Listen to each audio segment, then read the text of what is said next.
부활절 예배에 오신 여러분들을 환영하는데요. 옆에 계신 분들하고 좀 인사하실까요? 제가 잘 지내겠습니까?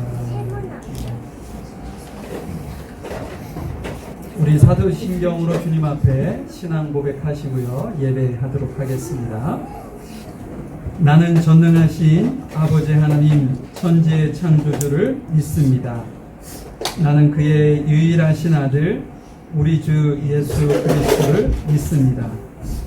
그는 성령으로 잉태되어 동정녀 마리에게서 나시고 본디오 빌라도에게 고난을 받아 십자가에 못 박혀 죽으시고 장사된 지 사흘 만에 죽은 자 가운데서 다시 살아나셨으며 하늘에 오르시어 전능하신 아버지 하나님 우편에 앉아 계시다가 거기로부터 살아있는 자와 죽은 자를 심판하러 오십니다. 나는 성령을 믿으며 거룩한 공교회와 성도의 규제와 죄를 용서받는 것과 몸의 부활과 영생을 믿습니다. 네, 안녕하세요.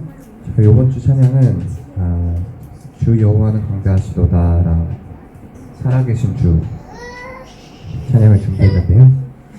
다 같이 찬양 드리면서 예배 시작드리겠습니다.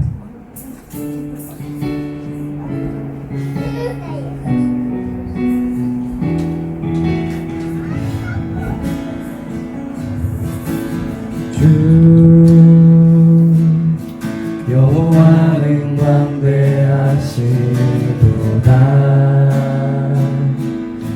그 거룩한 하나님 성에서 찬양할지어다.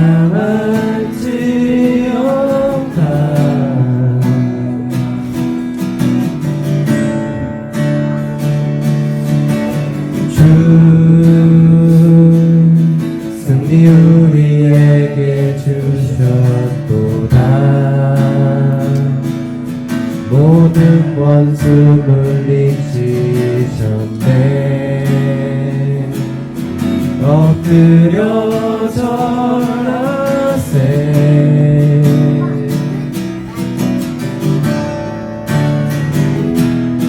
다 주의 크신 이름 높이며 우리에게 행하신 위대한 일 감사하세.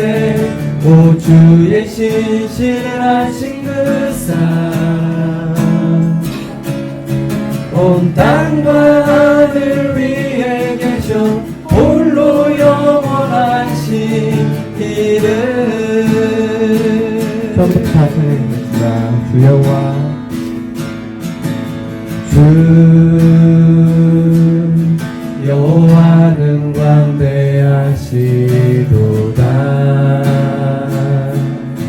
그 거룩한 하나님 성에서 찬양할지어다.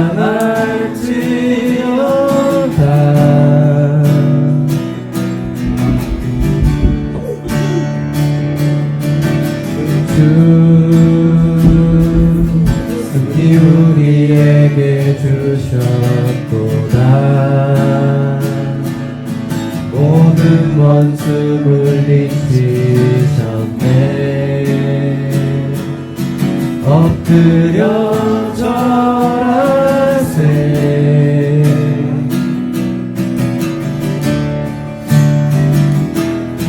다 주의 크신 이름 높이며 우리에게 행하신 위대한 일 감사하세. 오 주의 신실하신 그 사랑 온 땅과 하늘 위에 계셔 홀로 영원하신 이름. 다 주의 크신 이름 높이며 우리에게 행하신 위대한 일 감사하세. 오 주의 신실하신 그 사랑 온 땅과 하늘 위에 계셔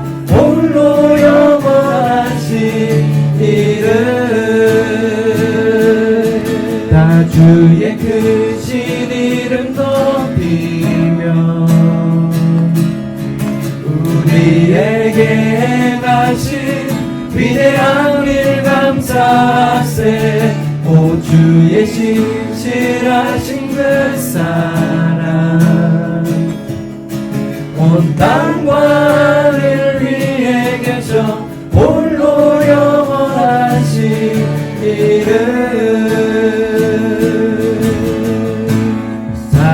살아계신 주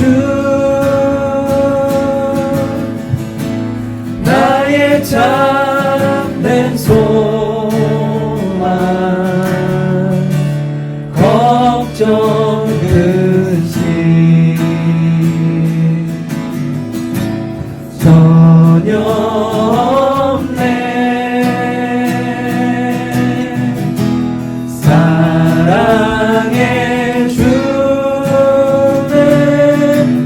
달림도 하리.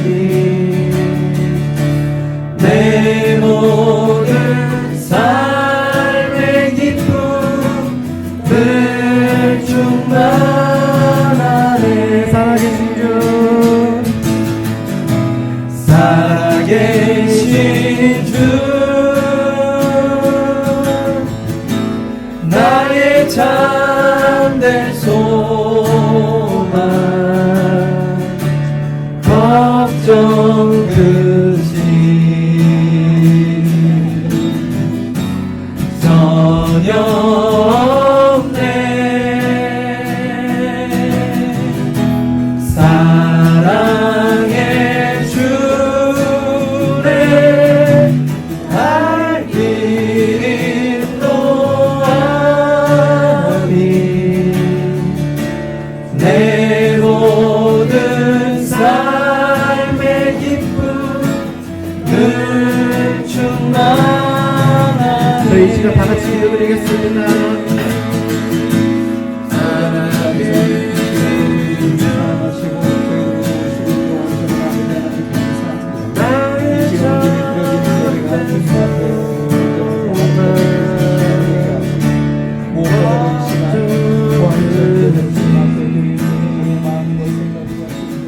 창조주 하나님 아버지, 예나 지금이나 동일하시고 2000년 후에도 변함없이 일상에서 택하신 자를 부름으로써 역사를 주관하실 줄로 믿습니다.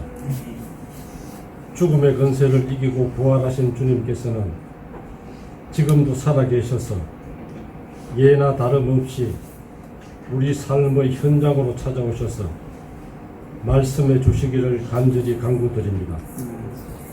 모세에게는 목장으로 찾아오셔서 네 발에 신발을 벗으라고 말씀하셨고, 시몬에게는 빈 거물 손질하는 후숟가로 찾아오셔서 깊은 데로 가서 거물을 내리라고 말씀하신 것과 같이 우리의 사업장과 일터로 찾아오셔서 말씀해 주시기를 간절히 바라고 원합니다. 야곱에게는 돌베개 베고 노숙하는 곳으로 찾아오셔서 너 누운 땅을 너와 네 자손에게 주겠다고 하셨고, 수가성 여인에게는 우물가로 직접 찾아가셔서 영원히 목말하지 않는 물을 주겠다고 말씀하신 것처럼 우리가 800에 베고 쪽잠을 자는 곳이라도 찾아오셔서 축복의 말씀, 영생의 말씀을 해주시기를 기도드립니다. 간음하는 여인에게는 돌에 맞아 죽을 직전에 현장으로 찾아가셨고, 38년 된 병자에게는 그가 누운 베데스다 연못가로 찾아가셔서 말씀해 주신 것과 같이 예상치 못하게 우리가 한계 상황에 봉착할 때 주님 예비하신 피할 곳을 열어주시고 아픈 부위를 안수해 주셔서 씻은 듯이 깨끗하게 치유해 주시기를 기도드립니다. 다니엘 세우신 오광영 목사님께 항상 함께 해주셔서 준비된 말씀을 대언할 때 주님의 세밀한 음성을 듣고 만선의 기쁨을 누리는 기적이 일어나기를 기도드립니다. 예배를 돕는 손길마다 주님 기억해 주시고 축복해 주시기를 바라며 우리의 일상으로 찾아오시는 예수님 이름으로 감사하며 기도드렸습니다.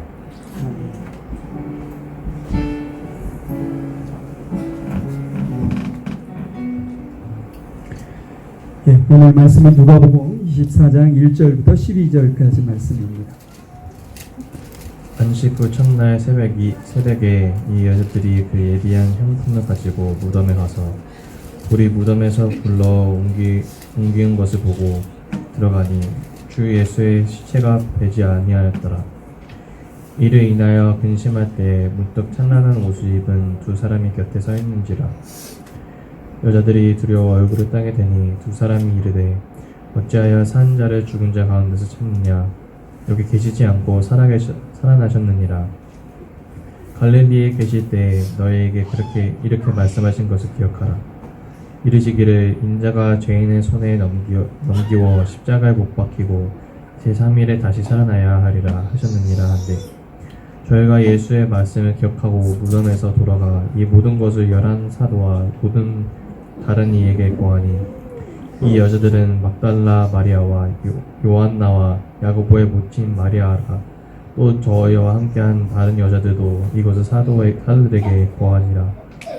사도들은 저의 말에 화탄한 듯이 되어 믿지 아니하나 베드로는 일어나 무덤에 달려가서 부풀려 들여다보니 세마포만 보이는지라. 그 된 일을 기이 여기며 집으로 돌아가니라. 사랑과 은혜가 풍성하신 하나님 감사합니다. 우리 물가의 신경교회 주일학교를 주의 이름으로 축복합니다. 우리 귀한 자녀들이 어릴 때부터 하나님의 말씀으로 잘 자라나게 하시고 또 세상의 가치에 심취하지 아니하고 하나님 나라의 가치를 가지고 기꺼이 하나님의 자녀답게 이 세상 가운데 하나님의 영광을 드러내는 귀한 자녀들 될 수 있도록 은혜를 베풀어 주시옵소서. 저희들이 어릴 때부터 하나님께 사랑받고 사람들에게 칭찬 듣는 귀한 자녀들 될 수 있도록 인도하시고 그 일을 위해 세운 교사들에게 지혜를 주시고 은혜를 주셔서 잘 감당할 수 있도록 그래서 아름다운 공동체를 이룰 수 있도록 은혜를 베풀어 주옵소서. 함께 하시는 은혜 감사합니다. 예수님의 이름으로 기도하였습니다. 다음 주는 우리 유원희 집사님이 기도 인도해 주시면 감사하겠고요. 지금 매일 성경이 도착해 있습니다. 5월달, 6월달인데요. 그래서 주문하신 분들은 한 부씩 수령해 가시면 되겠습니다. 자, 다른 광고는 주보 확인하시면 되겠고요. 우리 민보영 권사님 딸 다인자매가 6월 달에 출산 예정이거든요. 얼마 남지 않았는데 건강하게 잘 생명 출산할 수 있도록 기도해 주시면 감사하겠습니다. 자, 여러분들도 잘 아시는 것처럼 오늘은 부활주일입니다. 실은 어느 날보다 우리에게 기쁜 날이고 행복한 날이 되어야 하는 것이 이제 부활주일인데 부활주일 아침에 우리가 다 알고 계시는 말씀이긴 하지만 누가복음 24장 말씀을 가지고 여러분들하고 잠시 말씀을 좀 나눠보려고 합니다. 여러분 지금으로부터 한 2000여 년 전에 예수님께서 우리의 죄를 대신 짊어지시고 십자가에서 죽으셨다가 부활하신 사건, 그것이 부활절의 시초가 되었고 우리는 그 이후 매년 1년에 한 번씩 부활절을 드리지만 실은 매 주일 부활절 예배를 드리고 있는 거죠. 왜냐하면 예수님께서 부활하신 주일에 모여서 예배하고 있기 때문인 거죠. 오늘 우리에게 이 부활의 참된 기쁨의 소식을 여러분들이 기억하시면서 내가 부활의 참 소망을 가지고 사는 것이 어떤 삶인지 혹은 부활절이 우리에게 갖다 준 세 가지 변화가 있는데 내 변화를 내 삶에서 정말 경험하면서 살아가고 있는지 여러분들이 한번 좀 점검해 보는 시간이 되었으면 좋겠습니다. 그래서 오늘 제가 제목을 부활이 가져온 세 가지 변화라는 제목을 좀 가져봤거든요. 나는 이런 변화를 이렇게 누리고 사는지 여러분들이 한번 좀 고민해 보시면 더 은혜가 되지 않을까 싶습니다. 자, 그러면 첫 번째, 부활이 가져온 첫 번째 변화는 뭘까? 절망에서 희망으로의 변화. 절망에서 희망으로의 변화를 가져왔다. 여러분, 예수님의 죽음은요, 제자들에게 그보다 더 큰 절망은 없었을 겁니다. 그들이 예수님을 모시고 다니면서 예수님께 말씀을 드리면서 그들은 자신들만의 꿈을 꾸었죠. 예수님과 함께 꿈꾸었던 그 모든 것이 일순간에 사라져 버렸습니다. 실은 그들만의 꿈이 사라진 것이죠. 1절에 보니까 안식 후 첫날 새벽에 이 여자들이 그 준비된 향품을 가지고 무덤에 가서, 여러분, 여인이 향품을 들고 무덤에 가는 장면은요, 실은 이것보다 더 절망적일 수는 없는 겁니다. 무슨 얘기를 하는 거냐면, 우리가 누군가의 어떤 죽음을 이렇게 직접적으로 이렇게 소식을 들은 경험이 있으실 겁니다, 다들. 저도 정말 친했던 친구를 한 4, 5년 전에 잃었던 기억이 나요.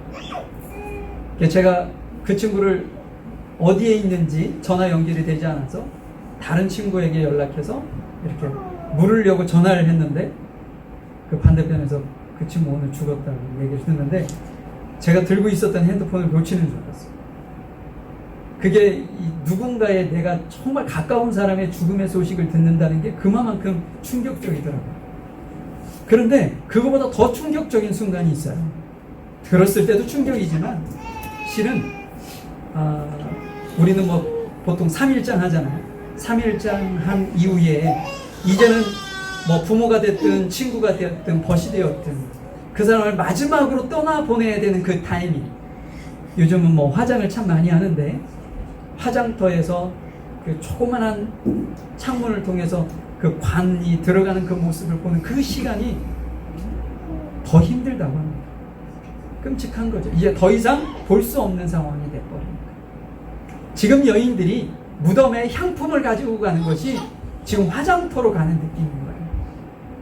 그 당시에는 시체, 사람의 죽은 시신에 향품을 이렇게 발라주는 전통이 있었단 말이에요.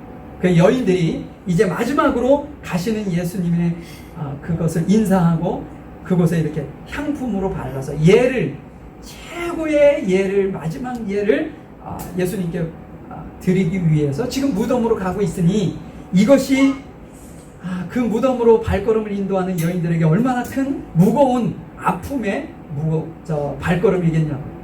너무나도 힘든 시간을 그들이 지금 가고 있는 거죠. 그런데 무덤에 도착해보니 뜻밖의 상황이 연출이 됐습니다. 2절 보니까 돌 무덤이 굴려져 옮겨져 있고 들어가니 예수님의 시체가 보이지 않았다. 여인들은 순간 멘붕이 오지 않았을까 싶어요. 여인들이 이렇게 같이 갔었을 텐데 누구에게 이렇게 선뜻 입을 열어서 무엇인가 말도 할 수 없을 만큼 큰 충격을 그들은 받았을 것입니다. 누가 시신을 훔쳐간 거지? 혹시 예수님의 시신을 훔쳐간 사람들이 훼손시키지는 않았을까? 여러 가지 걱정과 근심이 있었겠죠. 그 짧은 시간 별 생각을 다 하면서 어리둥절하고 있었던 그 시간에 찬란한 옷을 입은 두 천사가 그들에게 희망의 메시지를 전해줍니다. 그것이 5절, 6절 말씀인데 5절을 보니까 어찌하여 살아있는 자를 죽은 자 가운데서 찾느냐. 여기 계시지 않고 살아나셨느니라. 갈릴리에 계실 때에 너희에게 어떻게 말씀하셨는지를 기억하라. 이제야 천사들이 전해주는 그 이야기를 듣고 이 여인들은 이전에 예수님께서 본인들에게 하셨던 말씀들이 떠오르기 시작했다는 거죠. 야, 내가 죽어야겠고 내가 3일 만에 부활할 거야 라는 이야기를 그 당시에는 전혀 이해할 수도 없었고 무슨 얘기야 라고 생각했었던 그들에게 이제는 그것이 어떤 말씀이었는지 기억이 나고 그 다음에 그 말씀의 의미를 깨닫게 되었다라는 거죠. 순간 지금까지 그들을 이렇게 짓누르고 있었던 그 절망적인 그 절망감과 어떤 죽고 싶을 만큼 고통스러웠던 그 마음들이 어떤 새로운 희망을 찾게 되는 마음으로 변화되게 됐다는 거예요. 뭐 때문에요? 예수님이 부활하셨다는 그 소식 때문에 그렇다. 그 전까지는 죽을 것 같았는데 예수님께서 부활하셨다는 소식을 듣자 이전에 가지고 있었던 절망은 사라지고 이제는 새로운 희망을 갖게 되었다는 겁니다. 그들이 영원히 그분과 함께 있을 것이라고 생각했었던 예수님이 죽음으로 찾아온 절망이잖아요. 근데 그분이 살아나셨다고 하니 절망의 원인이 사라진 거니까 그들에게 희망이 찾아오게 된 겁니다.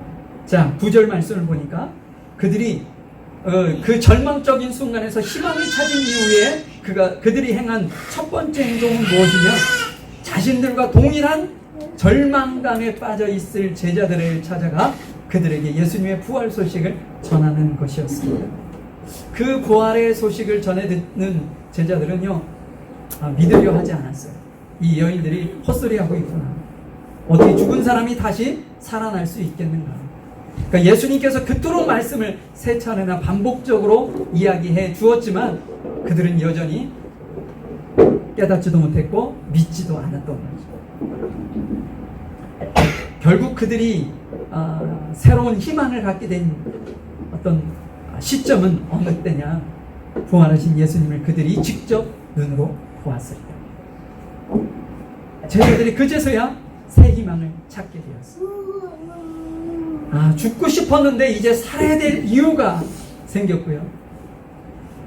남은 삶은 누구를 위해서 내가 살아야 하는지도 그들이 깨닫게 되었던 거죠. 부활하신 예수님을 만나기 이전에는 들었으나 깨닫지도 못했고 삶의 목적도 알지 못했던 그들이 예수님을 만난 이후에 이 모든 것이 다 해결돼 버렸습니다. 여러분, 이처럼 예수님의 부활은요, 깊은 절망 속에 있는 우리에게 희망을 갖게 하는 힘이 있습니다. 여러분, 2010년도 그 칠레에서 광산이 무너져가지고 33명의 그 광부들이 700m 밑에 갇힌 사건, 여러분들 기억하실런지 모르겠어요. 아주 오래된 일이긴 하지만 그때 전 세계를 이렇게 놀라게 했었던 사건이었습니다. 그런데 제 기억 속에 그것이 이제 내 머릿속에 있는 이유는 뭐냐면 33명의 광부들이 700m 지하에 갇혔는데 69일 만에 전원 생존한 사건이기 때문에 기억이 남아요. 그들이 생존해서 나올 수 있었던 이유를 생존해서 나온 그들의 입을 통해서 듣기로 어떤 일이 있었는가? 광산이 무너졌을 때 큰 지진이 있었거든요. 그 지진의 여파로 광산이 무너진 거예요. 근데 그 지진이 무너졌었을 때 그 안에 있었던 33명의 사람들은 다 절망했다는 거예요. 이제 우리는 죽겠구나. 우리가 살아나갈 어떤 방법이나 이유를 찾아낼 수 없다라고 해서 다 죽고 싶을 만큼 사람들의 생각들이 막 화가 나고 서로 싸우고 막 이런 상황이 연출이 되었다는 거예요. 그런데 그 중에 아주 기가 막힌 한 명의 리더가 나왔습니다. 그 뭐냐면 그들이 막 서로 싸우고 막 이러는 상황 속에 그들의 생각을 하나로 모으고 절망 속에 있었던 그들에게 희망을 불어넣기 시작했어요.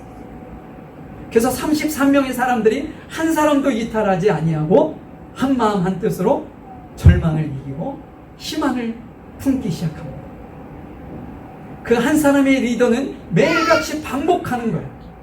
우리는 살아날 수 있습니다. 우리는 살 수 있습니다. 희망을 가지세요. 서로를 위로하고 서로를 격려해 줍시다. 그리고 막혔던 그 굴을 우리 다시 뚫어냅시다. 그래서 조를 편성해서 사람들의 의견을 수렴해가지고 오늘은 당신이 하십시오. 내일은 당신이 하십시오. 그래서 다시 막혔던 그 굴을 뚫기 시작해 나갑니다. 그로부터 14일인가 15일이 지난 시점에 지상으로부터 이렇게 관이 하나 뚫려오는데 본인들이 막 파고 있던 그곳으로 관이 내려옵니다. 그래서 그들이 그 관에 편지를 써서 보내죠. 33명의 전원이 생존해 있습니다. 그 이야기를 듣고 15일부터 파기 시작했는데 69일 만에 그곳을 파 내려간 거죠. 음식을 가능한 적은 양이라도 음식을 내려보내고 그들에게 계속적으로 뭘 줘요? 희망을 준 거예요. 당신이 살아날 수 있습니다. 우리가 당신들을 반드시 구출해내겠습니다. 여러분, 그들을 살렸던 것은 단 하나입니다. 희망이었죠. 희망. 여러분, 우리 그리스도인들에게 단 하나의 희망을 이야기하라고 한다면 그것은 예수님의 부활 사건입니다. 모든 인류가 죄로 인해서 죽을 수밖에 없는 우리에게 예수님의 부활 사건은요, 더 이상 죽음이 우리를 지배하지 못한다는 그러한 놀라운 희망도 주시고, 그 희망을 통해서 우리가 살아갈 수 있는 힘을 얻고 희망을 얻을 수 있기 때문에 이 부활이 첫 번째 원망에서 희망을 주신다라는 사실이죠. 자, 두 번째로 볼까요? 두 번째 부활이 가져오는 것은 뭐냐? 실패에서 회복으로의 변화를 가져온다. 실패에서 회복. 여러분, 예수님의 제자들이 참 많이 있죠? 많이 있는데 그 중에 우리가 흔히 얘기하는 수제자라는 사람이 베드로가 있습니다. 그 베드로는 다른 제자들보다 훨씬 더 열정을 가지고 있었고 예수님에 대한 열심이 있었던 사람이었어요. 예수님께서 죽기 전 바로 직전에 제자들과 함께 만찬을 즐기실 때 그 베드로는 뭐라고 얘기하나요? 주님과 함께 할 것이고 죽을지언정 결코 주님을 부인하지 않겠다라고 이렇게 호언당당하고 큰 소리를 냈던 사람입니다. 그런데 얼마 지나지 않아서 예수님이 붙잡혀가고 고문을 당하는 그 순간 그는요, 그 두려움에 사로잡혀서 예수님을 3번 부인하는, 어찌 보면 인생의 실패를 경험하게 됩니다. 자신이 수제자이고 자신이 1등 가는 제자라고 늘 자랑하고 자부심을 가졌던 그가 예수님을 앞장서서 부인하고 나는 저 사람의 제자가 아닙니다 라고 했으니 이것이 다른 제자들에게 얼마나 창피한 일이겠어요. 그리고 닭이 3번 울던 시점에 그 베드로는 누구와 눈이 마주칩니까? 예수님과 눈이 마주쳤단 말이에요. 그러니까 예수님과 눈이 마주쳤던 그 장면을 이 베드로는 잊지 못했을 것입니다. 이렇게 큰 실패를, 인생으로 보면 완전한 실패를 경험했던 그 인생에 변화가 언제 왔느냐? 부활하신 예수님을 보고 난 이후입니다.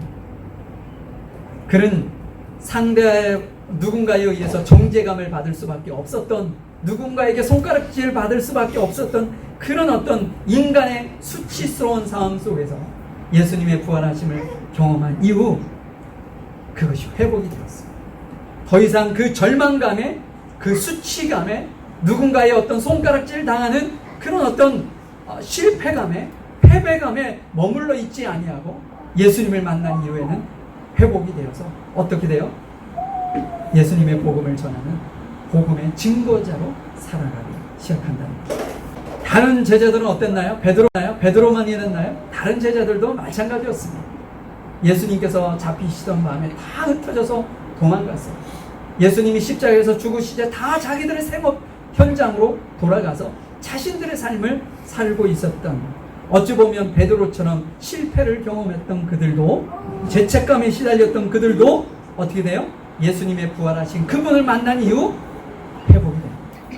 마가복음 16장 7절 말씀을 한 번 더 볼게요. 천사가 빈 무덤에서 여인들에게 전했던 어떤 말씀을 다시 한번 상기하는 겁니다. 오늘 본문과 비교해 보면 하나가 틀린 어떤 대목이 있어요. 뭐냐면 7절에 가보면 가서 그의 제자들과 베드로에게 이르기를 예수께서 너희보다 먼저 갈릴리로 가시나니 전에 너희에게 말씀하신 대로 너희가 거기서 배우리라 하라 하는지라. 여기에서 누가복음에 없는 어떤 단어가 있어요. 뭘까요? 베드로입니다. 베드로. 누가복음에 없는 베드로라는 이름을 그곳에 넣었어요. 주님께서 부활의 소식을 왜 콕 집어서 베드로에게 전하라고 하셨을까? 어찌 보면 제가 좀 전에 앞에서 살펴보았던 것처럼 베드로는요, 완전히 실패한 인생을 살았잖아요. 예수님을 부인하지 않겠다고 했던 그가 예수님을 부인하고 철저히 예수님을 저주까지 했던 사람 아닙니까? 그런데도 예수님께서 뭐라고 하시냐면, 가서 베드로에게 좀 얘기해 줘 라고 얘기해요. 인간적으로 생각했을 때는 실패한 자로서 누군가에 의해 이렇게 비판을 받아야 되는 사람이었지만, 주님께서는 여전히 그를 사랑하셨고 하나님께서 계획하시는 그 계획 안에 베드로가 여전히 있음을 상기시켜 주고 있다는 거죠. 비록 예수님이 돌아가실 때 부인하고 비판하고 그랬지만, 예수님께서는 그를 통해서 이루실 하나님의 나라를 끝까지 포기하지 않으셨던 것입니다. 베드로는 예수님의 그 어떤 기대에 맞게 오순절 마가의 다락방에 임했던 그 성령의 충만함을 입은 이후에, 그 전까지는 종교 지도자들의 어떤 두려워서 무서워서 피해 다녔던 그가 그 당시부터는 어떻게 해요? 그들 앞에서도 담대하게 하나님의 말씀을 선포하기 시작하는 사람으로 회복되었습니다. 예수님께서 원하셨던 모습의 삶으로 회복이 된 거죠. 여러분, 이처럼 부활은요, 우리의 어떤 실패가 끝이 아니라고 말씀하시면서 우리를 끊임없이 회복하시고 새로운 어떤 시작을 할 수 있는 도전과 힘과 용기를 우리에게 준다는 거죠. 여러분들 안에 혹시 지금 자신감이 떨어진다든지, 내가 누군가 앞에 내가 뭘 할 수 있겠어, 나는 하는 족족 잘 되지 않아, 막 이렇게 어떤 실패감과 패배감에 혹시나 여러분들이 사로잡혀 계시다면, 여러분이 만나야 될 분은 부활의 주님이십니다. 부활의 참 소망을 여러분들이 다시 갖는다면, 회복한다면 여러분들의 삶이 회복이 될 거예요. 자, 마지막으로 부활이 가져온 변화 세 번째는 뭐냐면, 죽음에서 생명으로의 변화입니다. 부활 사건 자체가 생명이 죽음을 이긴 승리의 사건이긴 한데, 많은 이들이 예수님의 부활했다고 믿지 않고 있죠. 우리도 실은 이렇게 부활절 날 예수님께서 부활하신 이 놀라운 은혜를 이렇게 누군가에게 전할 때, 이 사람들이 믿을까? 이런 생각 여러분들은 안 해보셨나요? 많은 사람들이 예수님이 부활하신 것은 허구라고 이야기할 수 있습니다. 근데 그 당시에 로마 군대 군인들이 그의 죽음을 확인했고, 그를 무덤 안에 이렇게 넣어놓고 큰 바위로 그 앞을 막아놓고, 심지어는 그것을 누군가가 훔쳐가서 예수님이 부활했다고 거짓 선동을 할 것을 염려해서 군인들을 그 앞에 배치까지 시켜놨었던 사건입니다. 역사적으로 기록되어져 있던 사건. 그런데 많은 이들은 불가능한 것이라고 생각해서 그것을 믿지 않으려고 하고 있죠.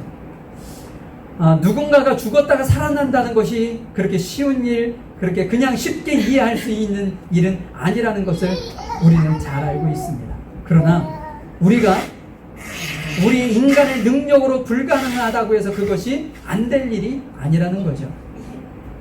사실은 예수님께서 십자가에서 죽으셨다가 사람들은 허구라고 생각하는 그 사건 속에서 예수님은 죽음과 사망을 이기시고 부활하셨습니다.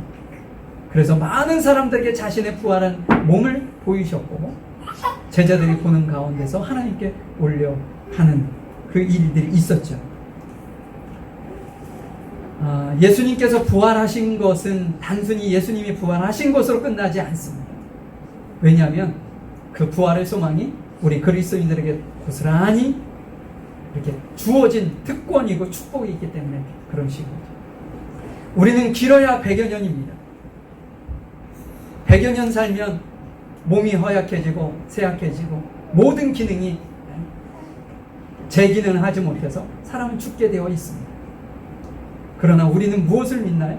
죽음 이후의 세계를 믿잖아요. 만약에 부활이 없다면 이 죽음 이후의 세계를 믿는 것은 허구입니다. 예수님께서 부활하셨기 때문에 우리가 지금은 이 세상에서 육체의 장막 때문에 죽지만 우리의 영혼은 영원히 주님과 함께 살 것에 대한 소망을 우리가 가지고 있잖아요. 이 부활의 소망이 실은 우리에게 죽음에서 생명으로의 변화가 일어난 겁니다.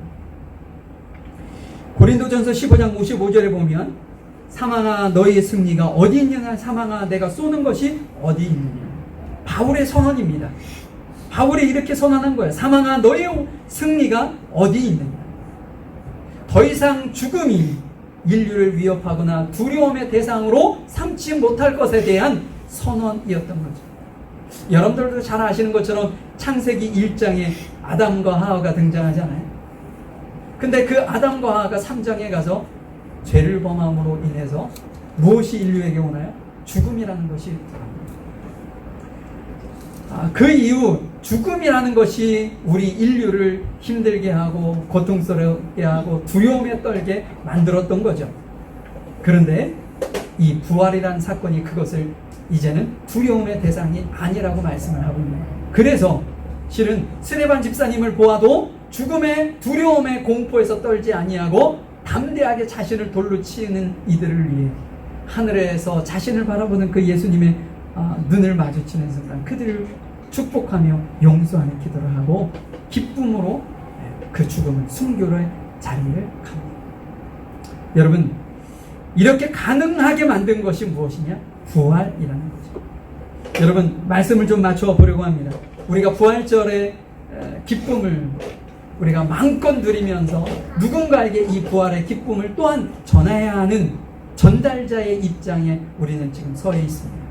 근데 우리가 정말 부활의 참소망을 가지고 이 부활의 참소망에 맞게 걸맞게 우리의 삶에서 정말 살아가고 있는지, 우리가 절망에서 희망을 발견하고 있는지, 실패의 자리에서 나를 회복하시는 주님의 은혜를 경험하고 있는지, 죽음이 나를 다스리지 못할 것이라는 확신을 가지고 영원한 생명을 기대하는 그 마음으로 주님을 지금도 믿고 있는지 한번 우리를 점검해 보실 필요가 있다는 것입니다.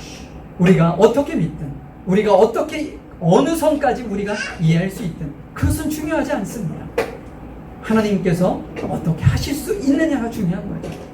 우리를 통해 하나님께서 절망에서 희망으로, 실패에서 회복으로, 죽음에서 생명으로 인도하실 그 주님을 여러분들이 온전히 믿으셔서 올해 부활절은 더욱더 주님 앞에 풍성하고 아름답게 기쁨으로 드릴 수 있는 귀한 시간이 되어질 수 있기를 간절히 소망해 봅니다. 우리 잠시 기도할까요? 사랑과 은혜가 풍성하신 아버지 하나님, 죽음을 이기시고 부활하신 예수님을 이 시간 높여드립니다. 절망 가운데 있던 우리에게 부활의 소망을 주시고 실패로 낙심한 우리를 다시 일으켜 세워주십니다. 죽을 수밖에 없던 우리에게 영원한 생명을 주신 주님, 진실로 감사합니다. 오늘 말씀을 통해 부활의 능력이 얼마나 실질적이고 놀라운지 깨닫게 하시니 감사합니다. 낙심한 영혼들에게 하나님의 위로와 세임을 부어주시고 죄와 실수로 넘어졌던 이들에게 십자가의 용서와 부활의 회복을 허락하여 주옵소서. 죽음의 공포와 삶의 염려로 불안해하는 이들에게 부활의 주님께서 친히 찾아가 주셔서 두려움 대신 평강을 주시고 영원한 생명의 확신을 심어 주시옵소서. 이렇게 부활의 증인으로 저희들이 살아갈 수 있는 또한 사명을 허락해 주시니 감사합니다. 이 모든 사명 잘 감당하여 하나님의 나라와 의를 위해 아름답게 쓰임받는 저희들 모두가 되어줄 수 있도록 인도하여 주시옵소서. 모든 것 주께 감사하며 사랑 많으신 예수님의 이름으로 기도하였습니다. 아멘. 예, 성찬 예식을 잠시 하겠는데요. 마가복음 14장 22절부터 25절 말씀을 제가 한번 읽어드리도록 하겠습니다. 그들이 먹을 때에 예수께서 떡을 가지사 축복하시고 떼어 제자들에게 주시며 이르시되 받으라, 이것은 내 몸이라 하시고 또 잔을 가지사 감사하기도 하시고 그들에게 주시니 다 이를 마시매 이르시되 이것은 많은 사람을 위하여 흘리는 나의 피 곧 언약의 피니라. 진실로 너희에게 이르노니 내가 포도나무에서 난 것을 하나님 나라에서 새 것으로 마시는 날까지 다시 마시지 아니하리라 하시니라. 아멘. 사랑과 은혜가 풍성하신 아버지 하나님, 은혜 감사합니다. 주님께서 저희들을 위해서 십자가 피 흘려 주시고 마지막 피 한 방울까지 흘리시고 살점이 떨어져 나가면 그 고통 속에서도 저희들을 죄에서 구원하시고 사망에서 생명으로 옮기시는 그 어떤 사명감을 가지고 그것을 참고 인내로 승리하신 주님, 또한 죽음이 끝이 아니라 부활하여 우리에게 참 소망과 기쁨과 생명을 허락하신 주님, 이 시간 주님께서 이것을 기념하라 말씀하신 그 말씀에 저희들이 순종함으로 이 시간 떡과 잔을 나누고 주님께서 저희들에게 은혜를 베푸시고 함께 하셔서 거룩하신 은혜 안에 풍성함을 누리는 복된 시간이 될 수 있도록 이 시간을 복 주시옵소서. 모든 것 주님께 감사하며 사랑 많으신 예수님의 이름으로 기도하였습니다. 아멘.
잠시 기도하겠습니다.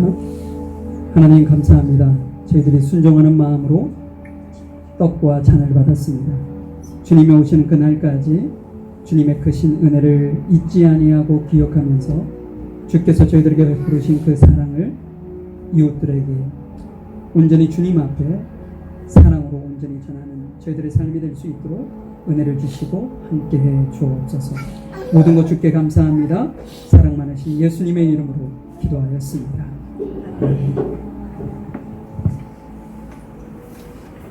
우리 1절하고 4절 찬양 드리시고요. 준비하신 예물 주님 앞에 올려드리도록 하겠습니다.